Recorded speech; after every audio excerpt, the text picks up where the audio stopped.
Praise the lord. దేవుని ప్రశస్తమైన నామమునకు మహిమ ఘనత ప్రభావం కలుగునుగాక. వేకుజామున దయా సందేశం. ముందుగా ఒక పాట ద్వారా దేవుని మయపరుచుకుందాము. దక్షిణ దేశమునందు ప్రవాహములు పారునట్లు, దక్షిణ దేశము నందు ప్రవాహములు పారునట్లు, యెహోవా చెరపట్టబడిన, యెహోవా చెరపట్టబడిన మా వారిని రప్పించుము, మా వారిని రప్పించుము. సియోనుకు తిరిగి చెరలో నుండి విడిపించి, యెహోవా రప్పించినప్పుడు, యెహోవా రప్పించినప్పుడు మనము కలకన్నా వారి వాలె నుంటిమి.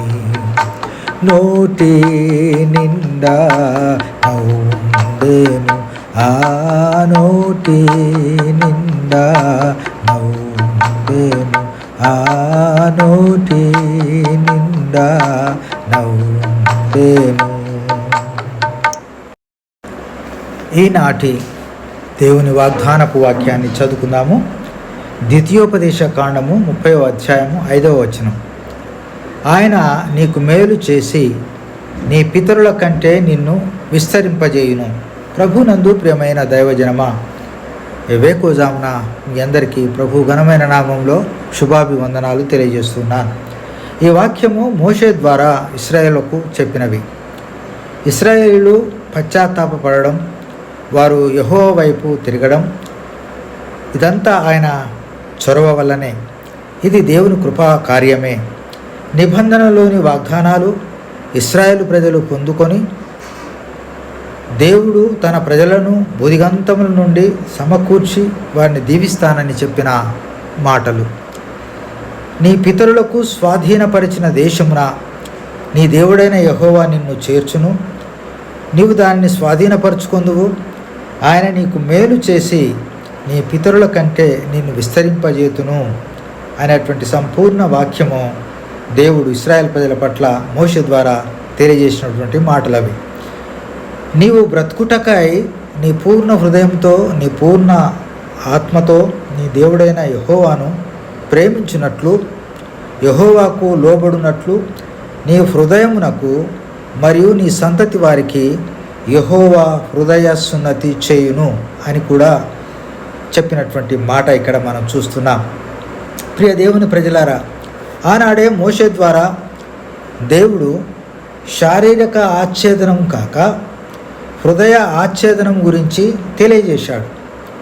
ఈనాడు అది యేసుక్రీస్తులో మనకు హృదయాచ్ఛేదనం ద్వారా మారు మనసు, బాప్తిస్మము, పరిశుద్ధాత్మ క్రియల ద్వారా రూఢి చేయబడింది. పౌలు గారు అంటాడు, రోమీలకు రాసిన పత్రిక 2వ అధ్యాయము 29వ వచనంలో, అయితే అంతరంగమందు యూదుడైన వాడే యూదుడు, మరియు సున్నతి హృదయ సంబంధమైనదే, అది ఆత్మయందు జరుగునదే గాని అక్షరము వలన కలుగునది కాదు అని అంటాడు. కనుక ప్రియమైన దేవుని ప్రజలారా, మనం ఈనాడు ఇశ్రాయేలీయుల ద్వారా పొందినటువంటి వాగ్దాన ప్రకారం భూదిగంతముల నుండి, అనగా ప్రపంచవ్యాప్తంగా ప్రజలందరినీ సమకూర్చి తన బిడ్డలుగా చేసుకొని ఆశీర్వదించాడు. మనం ఇప్పుడు హృదయ సున్నతి పొందిన వారమై ఆయన గొప్ప వాగ్దానానికి వారసులమైతిమి. ఇదిగో ఇది గొప్ప అదృష్టం మనకు కలిగింది. మనము అంధకారం నుండి ఆశ్చర్యకరమైన వెలుగులోనికి మనల్ని నడిపి రాజులైన యాజక సమూహంగా మనల్ని చేశాడు. దేవునికి స్తోత్రములు. హల్లెలూయా. దేవుని నామమునకు మహిమ కలుగునుగాక. దేవుడి మాటలు దీవించి ఆశీర్వదించునుగాక. ప్రార్థన చేసుకుందాం. ప్రేమ కలిగిన మా ప్రియ పరలోకపు తండ్రి, మహోన్నతుడా, నిశ్రేష్టమైన మహోన్నతమైన నామమునకు వందనములు, స్తోత్రములు, కృతజ్ఞతాస్తుతులు ఈ వేకోజామున మా ప్రభు మా రక్షకుడైన యేసయ్య నామంలో చెల్లిస్తూ నీ పాద సన్నిధికి వచ్చి ప్రార్థిస్తున్నాం. అయ్యా, ఆనాడు ఇశ్రాయేల్ ప్రజలకు నీవు ఇచ్చినటువంటి వాగ్దాన వారసత్వాన్ని భూదిగంతముల నుండి మాకు కూడా మీరు కొనసాగించినందుకై వందనాలు. అంధకారం నుండి ఆశ్చర్యకరమైన వెలుగులోనికి మమ్మల్ని అందరినీ నడిపి నీ బిడ్డలుగా మార్చుకొని పరలోక వారసత్వాన్ని మీరు మాకు దయచేసినందుకై స్తుతి స్తోత్రములు చెల్లిస్తూ ఈ వేకోజామున ఎంతమంది అయితే నీ ప్రియ బిడ్డలు నీ వాక్యమును విని నిన్ను స్తుతిస్తూ ఆరాధిస్తూ ఘనపరుస్తూ మహిమపరుస్తున్నారో వారందరినీ ఇశ్రాయేల్ ప్రజలకు ఇచ్చిన వాగ్దానాల ప్రకారంగా విస్తరింపజేసి ఆశీర్వదించుమని యేసయ్య అతి శ్రేష్టమైన నామమున స్తుతించి ప్రార్థించి అడిగి వేడుకొంచున్నాం తండ్రి. ఆమెన్. Praise the lord.